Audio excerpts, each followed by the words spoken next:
and I pulled the hatch off the hatch seal, and that last little poof of air, the straw went shoo, and disappeared down into the clouds, and I was like frozen, thinking, oh my God, I don't want to be that straw.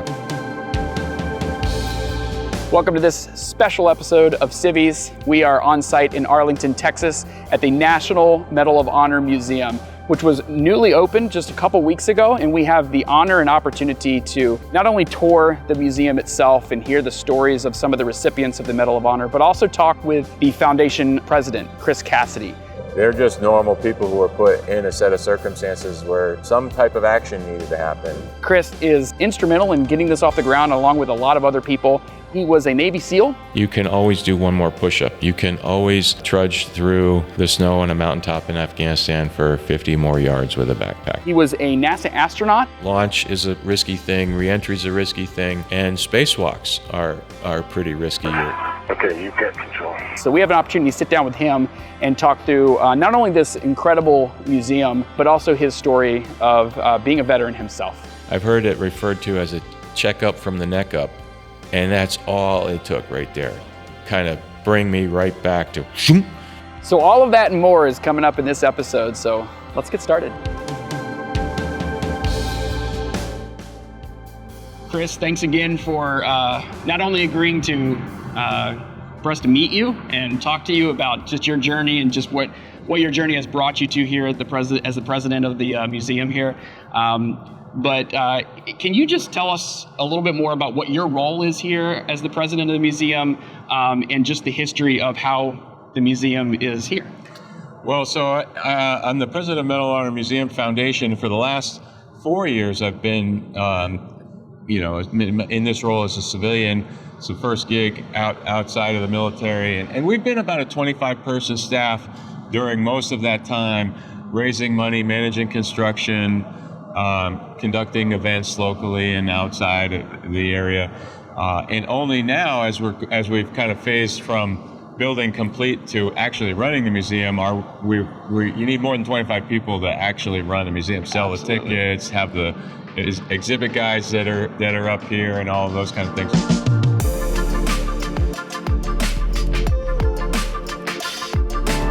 And I know you're just a couple weeks into actually those ticket sales and having people come experience the museum, but can you quickly just walk us through like the history of how you got here? Like, Right. Has this been a long journey? I would imagine. Yeah, so the concept of a National Museum for Medal of Honor recipients is not new. In fact, this is actually the third museum with architectural plans and some level of let's get this going. The first two didn't pan out for whatever reasons, and then about 6 years ago, 5-6 years ago, the organization, which now I'm a part of, but before I was with it, they said, hold on, if we're going to build this thing, where in the country, let's just answer that question, where in the country is the right spot for it? And a very natural place is Washington, D.C. Right, you'd think. It's a national museum, but it turns out it's a significant process to put something on the nation's capital. It requires congressional authorization, and if you want to put a museum, you got to find more real estate. Right. And where do people park and where do people go? And you're competing kind of the wrong word, but competing with Smithsonian, which is free. Right. And so if a family of 4 is in DC for just a day, are they going to go to the Smithsonian ones? And so we kind of put all that into the equation and said, all right, let's do something more manageable in the nation's capital, a monument. And let's put a museum somewhere else in the country. RFP went out, 20 cities bid on it. It got ultimately down to Denver and here in Arlington, Texas, and the committee selected Arlington, which I think, nothing against Denver, but I think it's a great call. Middle of the country, major airport nearby with a major airline hub here. We're nestled in what they call the Arlington Entertainment District. We're a baseball throw away from the Rangers Globe Life Field. We're a football punt away from AT&T Cowboys Stadium. There's now a gigantic convention center that's a block away with every week has thousands of visitors here for conventions. So it's amazing physical location, middle of the country, Dallas is in the middle of the state of Texas, and Arlington is in the middle of the Dallas-Fort Worth Metroplex. So it's cool. Really middle, and easily accessible for all citizens, which is what we're looking for. We're excited for it to be here. The city of Arlington has been an amazing partner. They basically gave us $1 a year for 99 years, the land that the museum is sitting on. Oh, wow. So just a wonderful partnership there, and the philanthropic spirit that exists around here is just unmatched. That's awesome. So the museum is here in Arlington, open, but it sounds like, does the foundation have any plans to maybe do something in DC? Oh, absolutely. We'll put, that's the next phase is getting the monument designed. Well, we're in the final throes of getting it approved. Okay. It's been approved in the House and Senate and signed into bill to be in the greater mall area, which you and I'm guilty of this, thinking that the mall is the green grassy thing between Lincoln and Washington Memorials. Right. The mall is actually much broader area up into the city. That area between the reflecting pool and the grass area where Vietnam Memorial is, right. That's called the reserve. Okay. So it requires a second step of legislation to be on the reserve, and that's what we're in right now.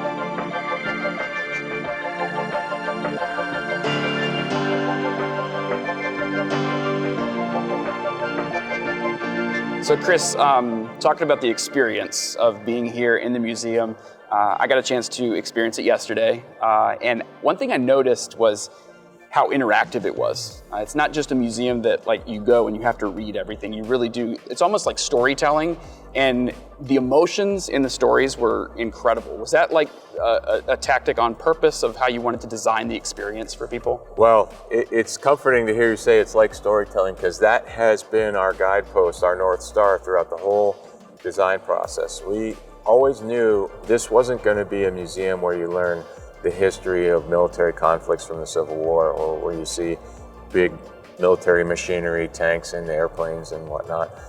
There's other amazing places in the country where you can see that. This museum was going to be focused on the stories of individual people who came from big cities, small cities, California to Maine to Florida to Chicago and everywhere in between, of all ethnicities, of all service branches. Those stories, telling them in a detail in which the visitors can connect. Yeah. Because at the end of the day, and this is the recipient's words, not mine, they're just normal people who were put in a set of circumstances where some type of action needed to happen. And one of the common lines that I've heard, and I love it, is if not me, then who? Right. If not now, then when?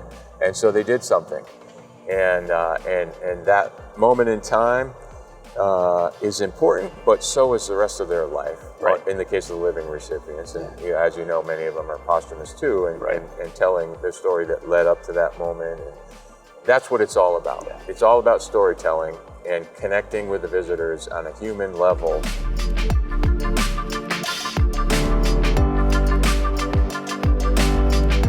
Talking about the storytelling, the entrance and the first little exhibit that people experience, that circular room. You get an opportunity to see the faces of some of the recipients, and one part in that video, I actually wrote it down because it was pretty profound. Somebody said it's the medal you never want, the medal you get on the worst day of your life. Yeah. So my question is, like, with interacting in the past few years with these recipients, how do you balance that, like, respect for what they went through, but also the fact that you want to honor them, the nation wants to honor them, and just that delicate balance of their emotions through it? Yeah, you're right. There's so much to it, and you want to share that with the country, right? Mm-hmm. That's our mission, is to inspire Americans through inspiring visitors through the stories of these gentlemen. One of the unexpected kind of highlights of the job for me has been getting to know the living recipients. Sure. And talking to them in casual ways, but just really normal moments, like sitting at an airport gate waiting for a flight and just having 45 minutes to have a one-on-one conversation. One gentleman, Melvin Morris, Vietnam era Medal of Honor, a guy, Green Beret, he and I were doing a Memorial Day parade a couple years ago, and in typical fashion, hurry up and wait, and we had to be Sure. on the float for 2 hours before the parade started, and we just had 2 hours to sit there and talk, and that was so special. for me, like a memory that I carry as a person for the rest of my life. And those kind of moments that we want, not everybody's going to be able to get to know Medal of Honor recipients in a personal way, but we hope that the exhibits do that and kind of personalize the story. Like you said, I think it's Flo Gerberg in the video that says it's the medal that you get for the worst day of your life. And you hear those words in their words, it's pretty profound. The Medal of Honor is a medal that nobody wants, because it represents the worst day of your life. And my favorite part of that video is at the end when they all kind of, their profiles come out of the shadows and you see the picture of their younger self and or their service photo and then their present day self. And you just realize, oh my gosh, wow, that's so powerful. And just kind of balance, like you said, balancing the reverence of their action, but also humanizing them as normal people that we all can relate to is what we aim to do. You are worth it. With the foundation and the museum, what level or what interaction are you all having with the veteran community today? Well, that's a great point. We want this attraction for the nation to be something that everybody enjoys, not just if you happen to have military service as a person that this is for you. Obviously, veterans probably can instantly understand what the Medal of Honor is and means, but we want that to be for the 10-year-old. Education too. Education for the young people in the family and those that weren't the military, didn't have a military background, have it be educational and inspirational. But the veteran population is core to our audience. Right. And this, as much as it is a museum, it's a place where folks can come. You can have a retirement ceremony, you can have a commissioning ceremony, you can have a JROTC awards ceremony. Wow. All of that is here, and I think it's a nice addition for the veteran community here locally, nationally too. But it's sometimes hard to get here for that kind of a ceremony if you're not local. Right.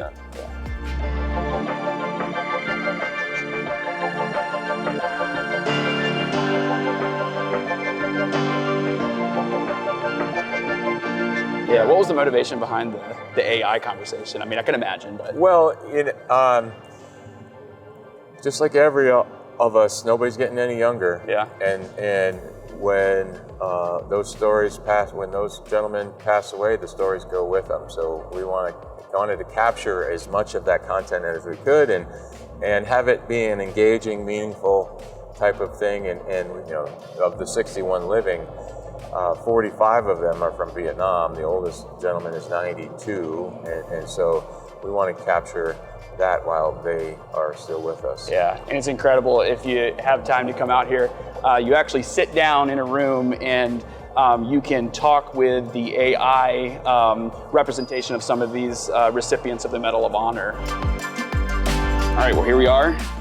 Tell us a little bit about the exhibit. Well, this is interactive between two Vietnam era veterans, one in this one, one in the other. They're both Medal of Honor recipients, and we can ask them a question, whatever you like. And so I'll do one for you right now. Jack, can you tell me and count from 1 to 10 in Vietnamese, please? 1, 2, 3, 4, 5, 6, 7, 8, 9, 10. That's 1 to 10 in Vietnamese. Wow. So you can ask him various questions about his service. Yeah, so you could say, Jack, can you tell me about your experience in Vietnam? Well, I joined the unit before the Tet Offensive. Well, what we didn't realize is that the enemy was building up to the Tet Offensive.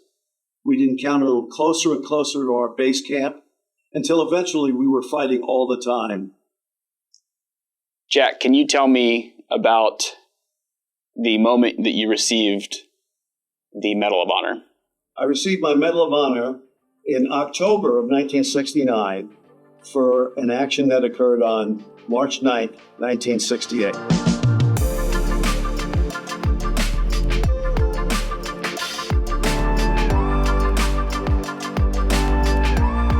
So let's talk about the architecture. Yeah. I got to admit, when I came around the turn yesterday for the first time, I'd seen pictures online. I kind of watched the production online of the building as it was being architected, but nothing prepared me for like coming around the corner. It's almost like a fortress that's in the sky. So is there significance to just the overall structure and architecture? Absolutely, a lot of symbology here, and I just love the architect's vision. He picked up this metal weight in their architectural firm when he was trying to figure out what should this concept be, and it was really heavy, and he thought, you know, the weight of this metal forged by fire, this steel, represents the burden that the military carries for our country. So let's see if we can make a design that supports that burden. And so that really is the square exhibit box that we just came from. It represents the burden that is carried by the military, which is each of these 5 columns represented in the military branch. Now, there's Space Force too, so we have a light beam that goes to the sky. We don't want to forget the Space Force. But in fairness, Space Force came around after the concept. Right. But it's really cool. So every bit of ounce that is in this structure is carried by these 5 points. There's 40,000 feet of exhibit space and 5 times 2.5, so it's like 12 square feet supporting 40,000 square feet. And those 18-inch holes, so every bit of building services, water, chill water, toilet flush water, all goes through those 5 points. And you know, I won't divulge the secret of which service is carrying the toilet return water, but that, you know, that it's in there somewhere. It's got to be the Marine Corps. Yeah, it's got to be the Marine Corps.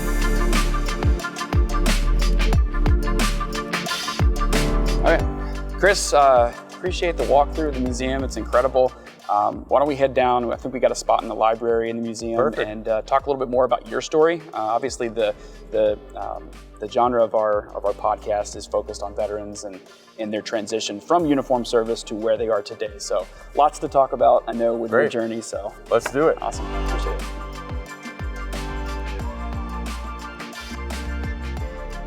Well, Chris, we're back downstairs in the library of the museum.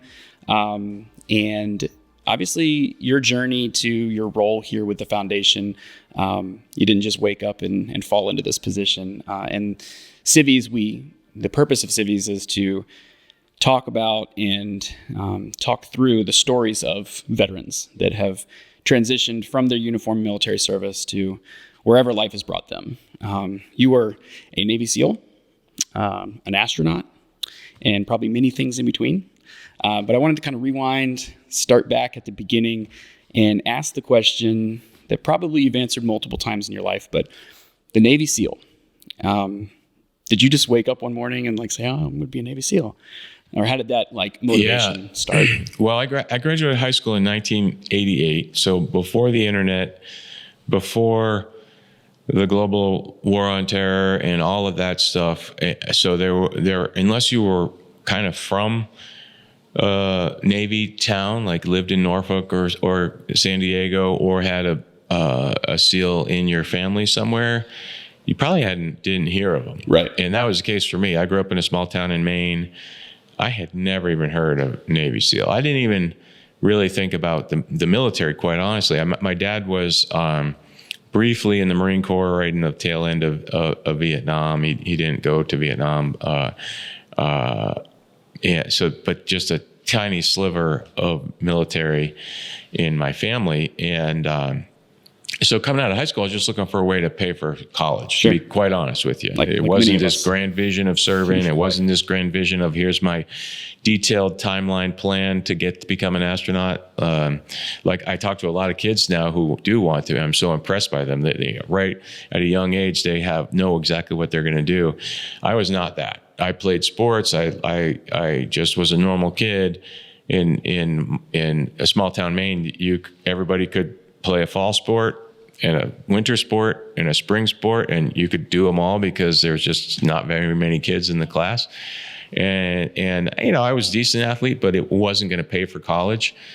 So that's kind of what led me to exploring military options for school, ROTC, and I found the Naval Academy and really kind of was enthusiastic about the Naval Academy once I learned more about it. And I read there that you have to be in the military for 5 years afterwards, but I was like, okay, cool, that sounds fun. It wasn't this big decision. It was just like, well, that'd be that sounds interesting. Next thing to do. Next thing to do. So, and it wasn't until I got to the Naval Academy in person.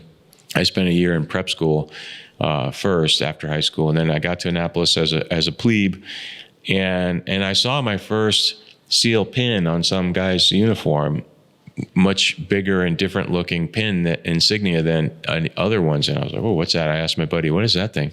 Oh, that's a Navy SEAL. I was like, well, what do those guys do? So I learned a little bit. And the cool thing about the Naval Academy, probably all service academies, is they expose the students, the cadets and midshipmen, to the different options you can do once you graduate. So you can kind of make an informed decision for you and select what feels right. So I started going to those SEAL morning workouts, and there was a couple motivating gentlemen that were on staff there. Motivating. Yeah, that were motivating. And just kind of got interested in it and thought, wow, okay, do I have it in me? Could I do this too? And fast forward to this summer between my junior and senior year, I went for 1 month to SEAL training. We called it mini buds, but you basically go to SEAL training in buds, and you're there for a month, and you do the sort of stuff that you'll do the following year if you select it. And I just liked it. You get yelled at and do a bunch of push-ups. So it's kind of like a try it before you buy it. Yeah, try it before you buy it. And now it's a little more formal in the process. They're also trying you on. They're making sure that you're a right fit to come. But when I was there, it was just like exposing you to it, and then you went back to school, and based on your grades, and you're called your order of merit, your military scores and your physical scores and your academic scores all go into this thing that puts you in a class rank. And there's a certain number of available billets for every community. And the SEALs, I think we had 16 for my year. And I was not at the top of the class, but I was pretty decent academically. So I felt comfortable I'd get a spot, and I did. And went right from graduation that summer to drove across country and started SEAL training. And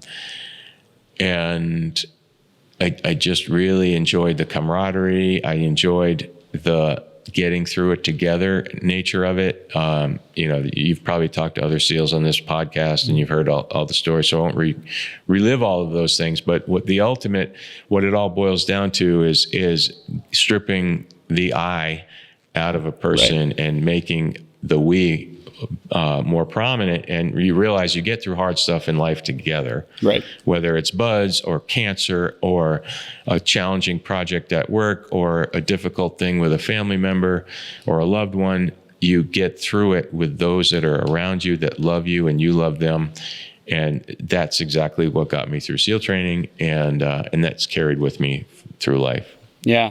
Are there other things that you experienced through your time as a Navy SEAL that, they could be actual situations that you experienced, or just the mental fortitude or the preparation that you had to go through to become a Navy SEAL that you have really held on to up into this day throughout your time at NASA, throughout, everywhere life has brought you to this point?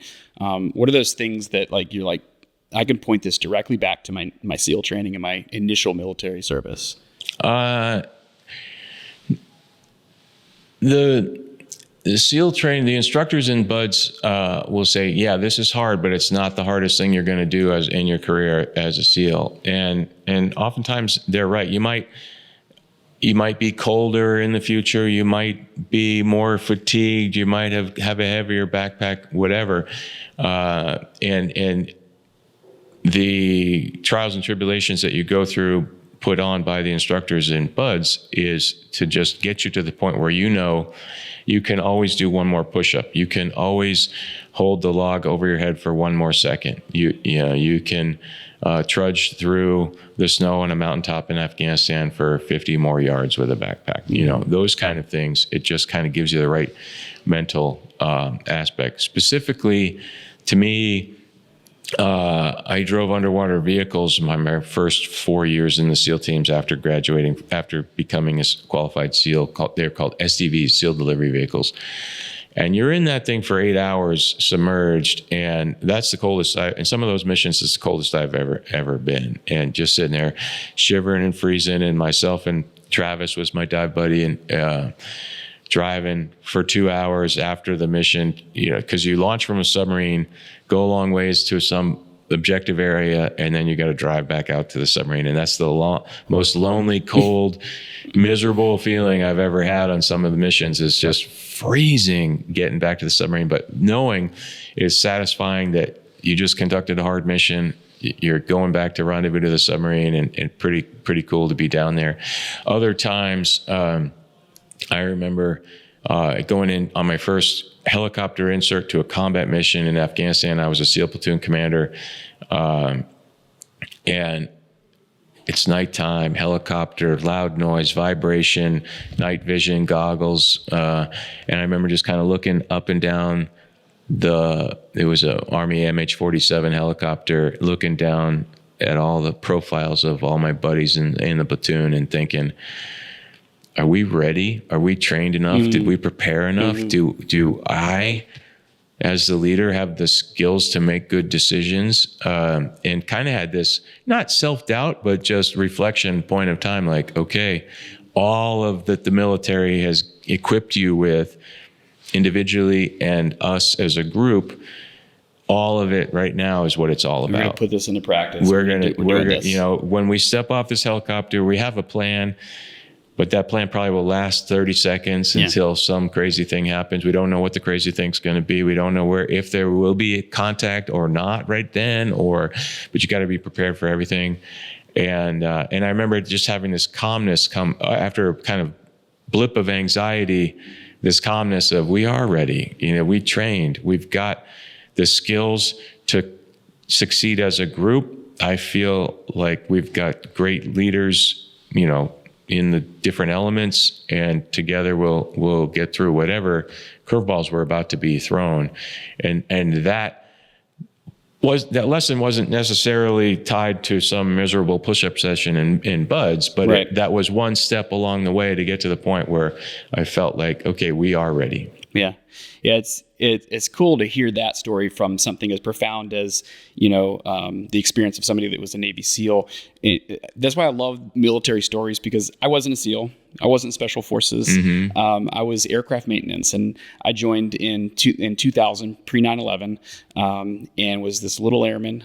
In my experience, the way you describe your experience of like, okay, we're actually doing this. Like, this is happening. Are we ready? Like, those questions, and then the anxiety, and then the piece of like, no, we got this. Like, I had the same exact experience a couple weeks after 9/11 when I was maintenance on B-1 bombers. And you knew that plane was going to do its mission. We were launching them like just one after another. We knew where they were going. We knew what was happening. We knew we were going to follow them. And there's that moment, we did it in the middle of the night, where I'm just like, are these planes ready? Like, I know the problems with these planes. I know the little quirks that they have as a maintenance guy. And but then the moment those 18 jets took off, like, we're like, okay, let's go. Let's do this. Yep. We've trained for this. Get ready for him to come back, and we'll turn him around. Exactly. So just cool. Like, everyone's story is a little different. Their experience is a little different, but it's like, there's a commonality. If I may expand on that a little bit, that's what I love about the military. There's an entry point for every single person that puts the uniform on. Doesn't matter the service, the MOS, the age, whatever, the rank. Everybody's got an entry point. Boot camp, your commissioning source, whatever. And everybody has an exit point. And that exit point is in 5 years, in 20 years, or 30 years.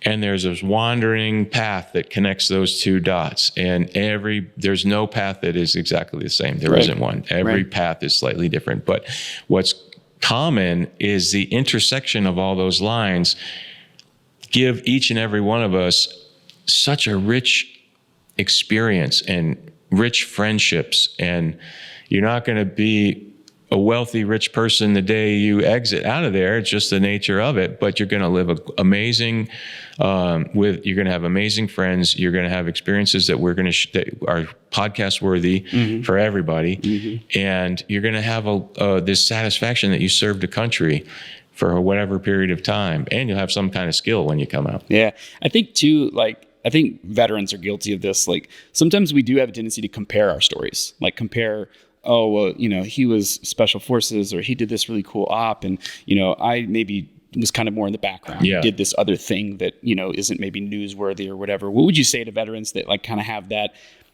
inner struggle with like, okay, I'm out. Did what I do like actually matter? Like, I know I've dealt with that struggle sometimes. So what would you say to veterans that struggle with like, did my journey actually matter? Well, everybody's journey mattered. It reminds me of this story that is NASA folklore. I don't know if it's true, but I want to think it is, that there's a custodian sweeping the hallways of the Mission Control Center, and it's late one night, and the center director comes by and sees him every night doing it, and finally he says, "Hey, how's it going? What are you up to?" And he says, "I'm helping put a man on the moon."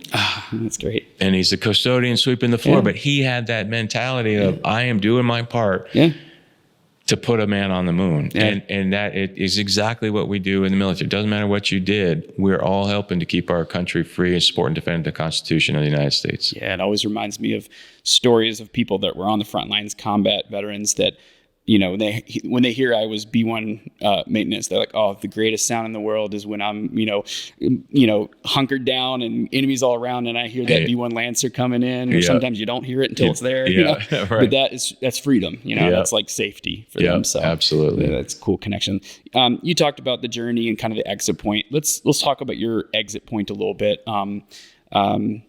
Many people exit the military. Everybody that joins the military exits the military, and that's a profound moment in a lot of folks' life. It's a confusing moment for many veterans. Yeah. Can we talk about yours? Like you have a unique story because you went straight from being a Navy SEAL to NASA, right? How did that transition happen? Let's go there.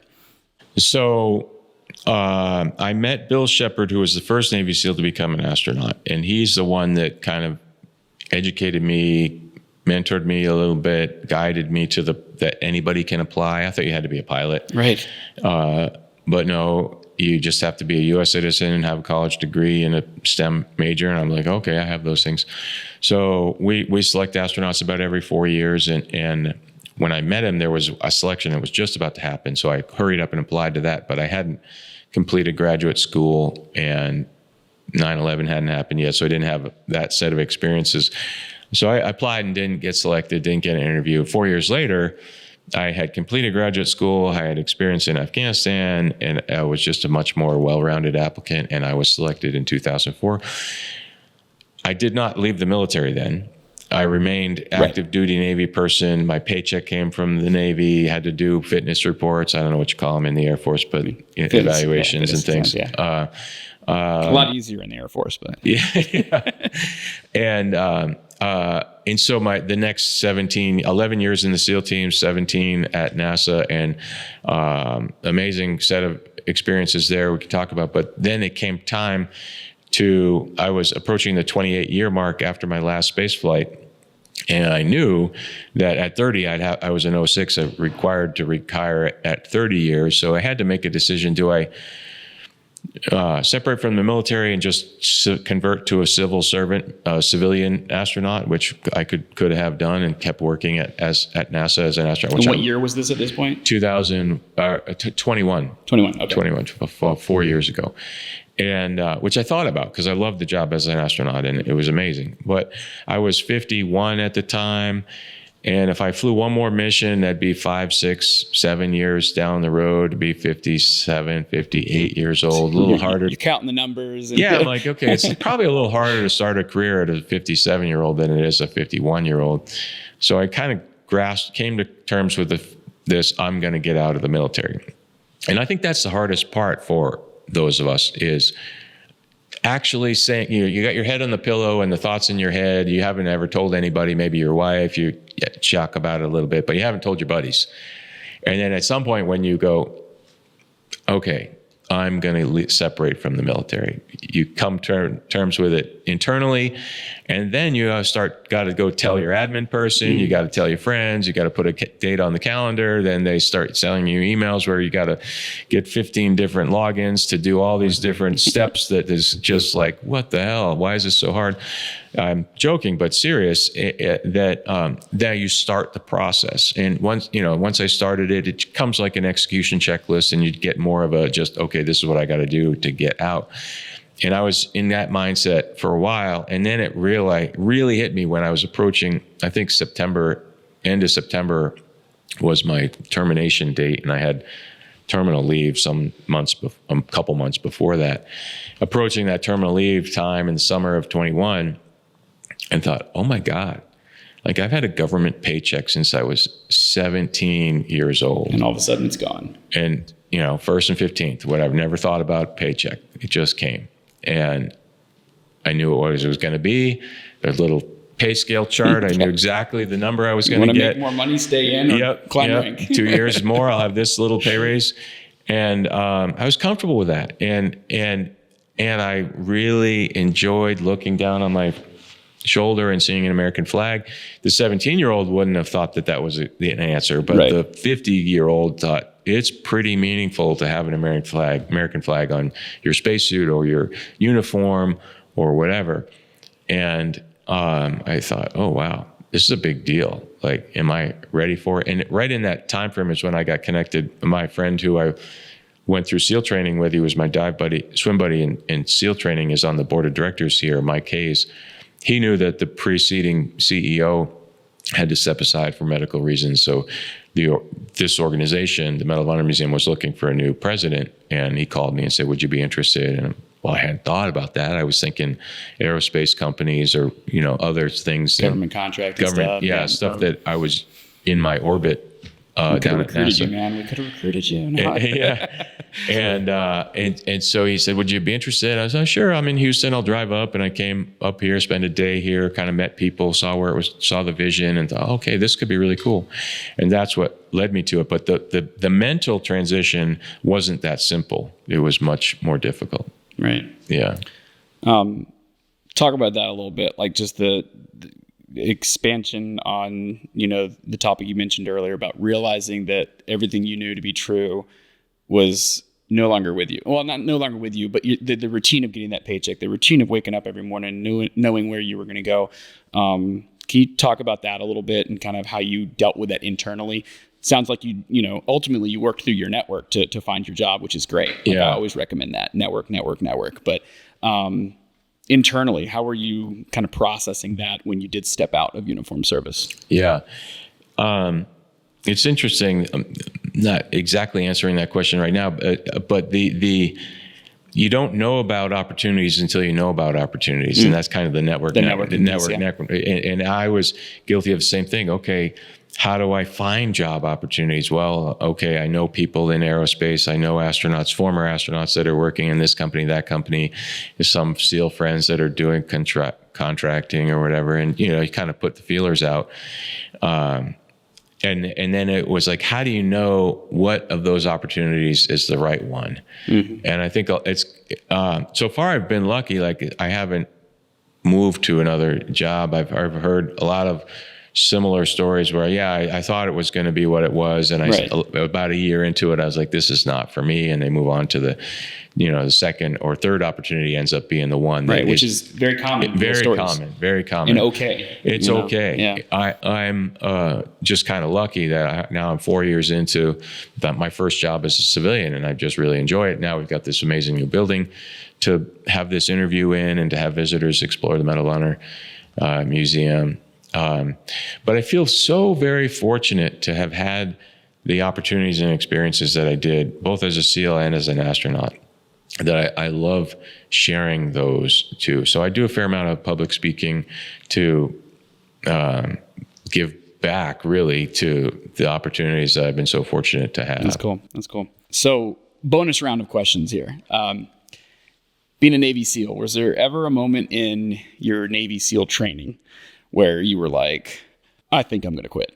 Like this is like, did you have that even for a moment? Like, obviously you didn't quit, but even for a moment where you're like, man, I can't do this. And then what pushed you through? I can honestly say, I don't think I ever thought about quitting, but there was one particular moment where I was really feeling sorry for myself. What was that? And so, SEAL training is 6 months long. It's broken up into 3 phases. The first phase is physical fitness. Second phase is diving. And the third phase is land warfare. And Hell Week is the latter part, like the last week or two of the first phase. Gotcha. Okay. So it starts on Sunday night, ends on Friday. Right. And for your body to go through all that, you've got to have calories. They have to let you eat, or your body just couldn't go through a whole week without sleeping. And it's not, and you don't really stop for that week. Stop moving a little bit. You do, but by and large, you're moving. You probably don't want to stop. You don't want to stop. As soon as you stop. In fact, one of the things is they bring you go, and then they bring you nighttime into a classroom and put a piece of paper and a pencil in your hand and say, okay, write an essay on why you want to be a SEAL. And as soon as if you fall asleep, you're going to the surf, and you're like trying so hard. You think you're lasting forever, and about 30 seconds in, there's a streak of pencil on your paper, and you're passed out. And next thing you know, you're going getting in the ocean. But so Hell Week is that Sunday to Friday. Normally you eat in the dining hall, but the instructors know that Wednesday night is a significant night. You're going over the hump. It's a hump day. And so I don't know if they still do this, but for us, we didn't eat in the dining hall on Wednesday night. They gave us an MRE, and we sat on the beach. It's West Coast California, so you're looking out at over the ocean as the sun set on the horizon. And I had this MRE, unheated, yucky MRE. I could barely tear the pouch open with my club hands that were cold and miserable. And I just remember seeing the sun disappear, and I had this 1,000-yard stare like, wow, man, this has been a long road, and it's only Wednesday, and we got to get to Friday, and this sucks. And I wasn't really thinking about quitting, but I was just so into my own misery. And right then, my buddy who was sitting right next to me, E3, I was an ensign, 01, and Don Spites, we all knew each other as a class really well at that moment. And Don just kind of looked at me, and he saw this look, this distant, this guy's losing it look. And he might have said something, but I felt his arm on my forearm. And he touched me, and I kind of looked him in the eye, and he just said, "You good?" And that's all it took right there. That's all it took, yeah. Kind of bring me right back to, okay, Don's here with me. As a class, we're here together. However miserable I am in my own little world, these guys are too. Don is too, and we'll be fine. We'll get through this together. And I bet you have like similar stories in combat settings where that same just, hey, you good? We're good. Okay, we're good. Yeah. I've heard it referred to as a checkup from the neck up, which I like that. It's got a little catchy thing, but all it is brain? Is just your mind? Hey, I'm here for you, man. Mm-hmm. What you got? You good? Mm-hmm. Like, yep, good. Yeah. I think that's coming full circle. That's a good phrase to, talk about. Check it up on your buddies, your veteran, friends, post-military career too.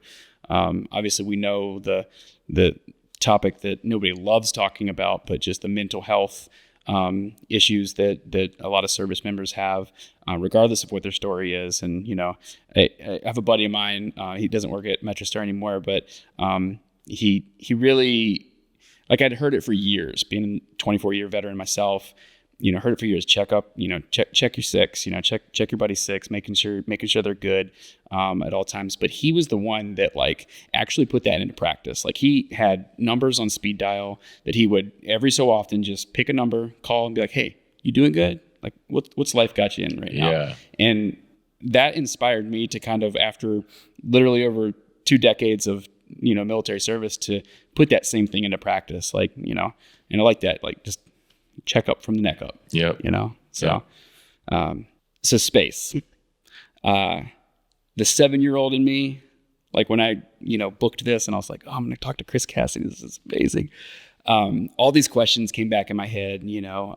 I was born in 82. So space camp was, a big part of my childhood, and just that adventure idea. And there was a portion of my childhood I wanted to be an astronaut, like most kids. And but can you describe for us, you have 10 spacewalks? Yeah. 3 space missions? Yeah. You were the 500th person in space? Mm-hmm. Yeah.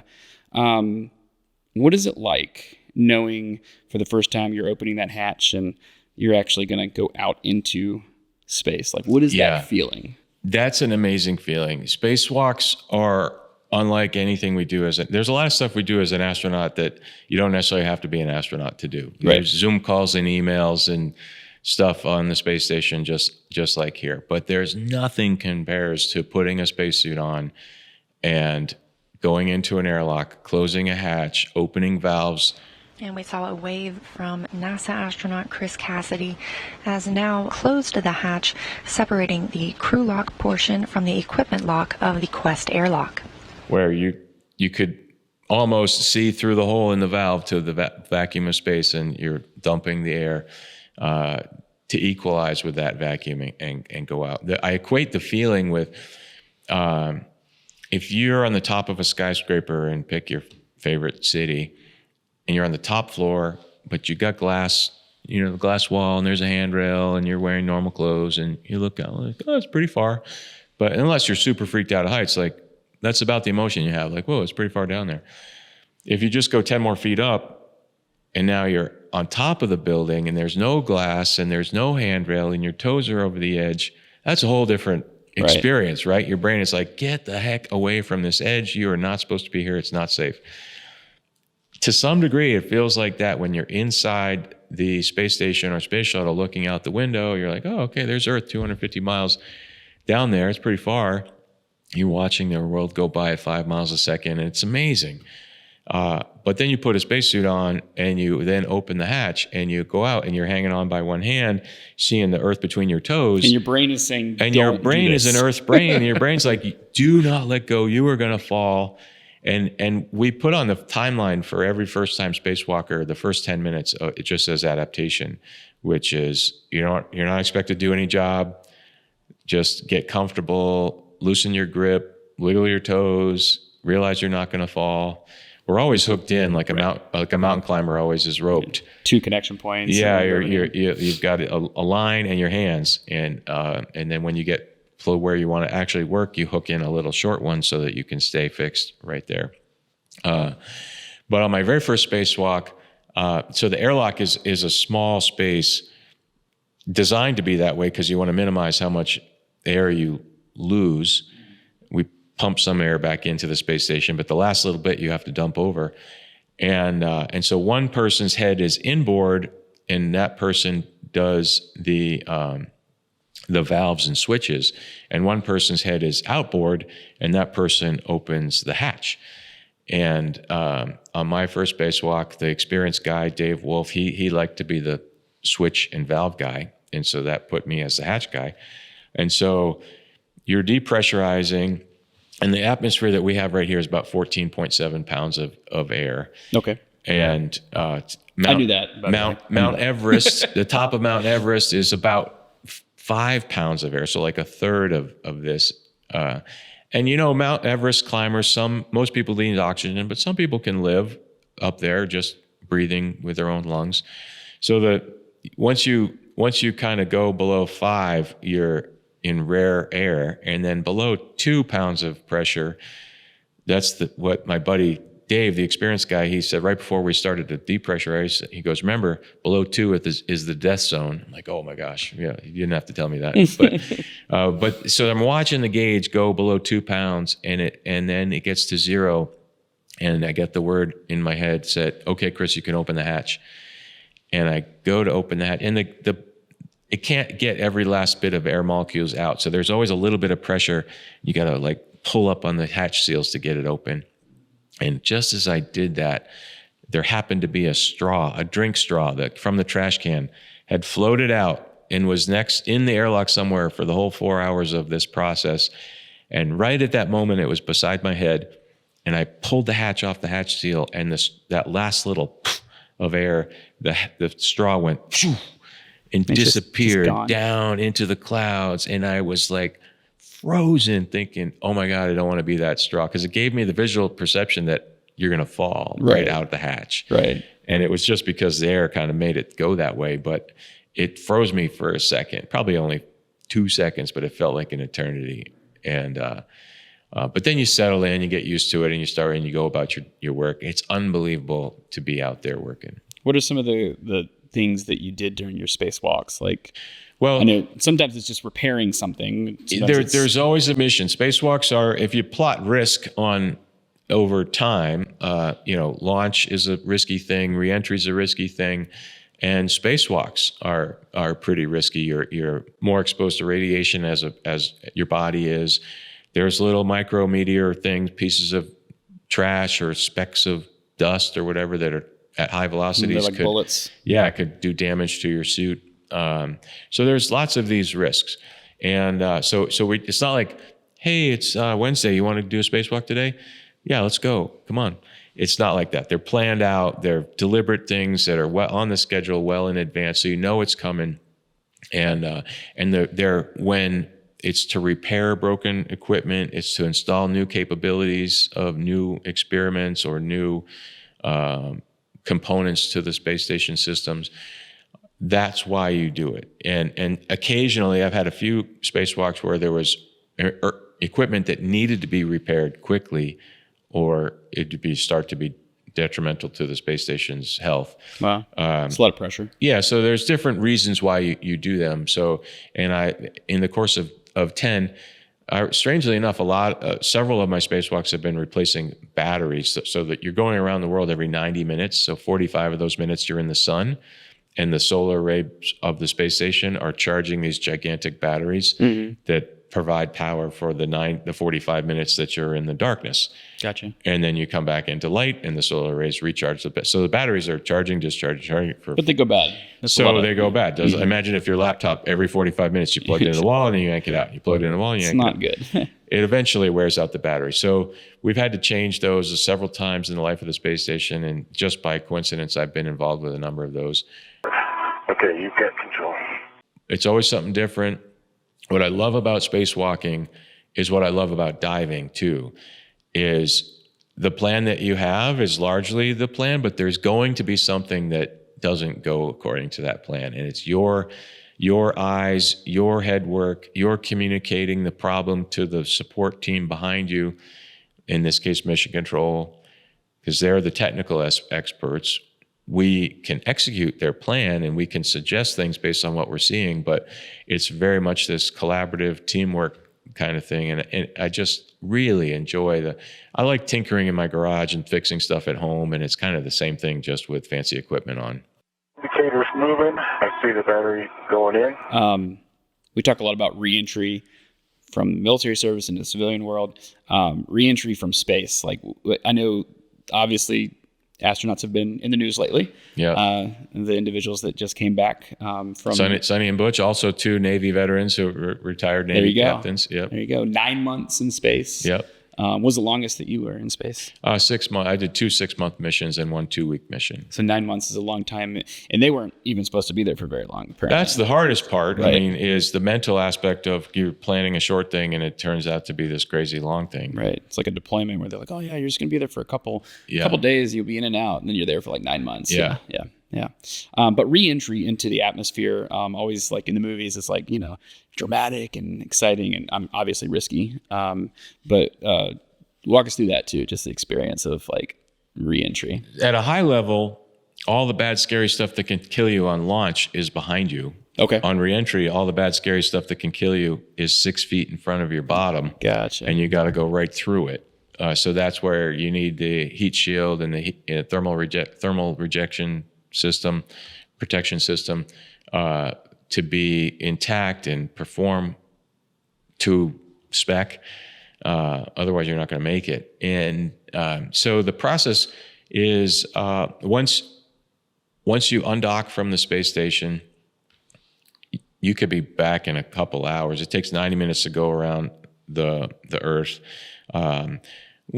My last 2 missions were on a Russian Soyuz, but the concept is pretty much the same on a now SpaceX Dragon. I haven't flown on a Dragon, but we undock, and we don't necessarily commit to the deorbit right away. We make sure that everything's performing well. If it's not, you could redock. Okay, I was going to ask that. Can you go back? Yeah, you have some period of time where you can make that decision to go back before you commit, but pretty much you're committing, and you do the deorbit burn, which effectively is you turn the spacecraft around so the engine is pointing into velocity and you fire the engine to slow you down enough to now you don't have enough velocity, enough speed to stay safely in orbit. Keep orbit. Yeah, so it only fires for about 4 minutes, if I recall correctly, 3.5 minutes or so. And that is enough change in speed to now, okay, you're instead of being safely in orbit, you're going to start impacting the atmosphere. And again, this is my sort of dumb space flight for dummies kind of analogy, but if you think of skipping a rock on a lake, and you have to get exactly 3 skips. If your angle is too steep, it's going to like penetrate the water and go auger right in. That's the same thing on the deorbit burn. If you take this too steep of an angle, you enter too quickly and you overheat.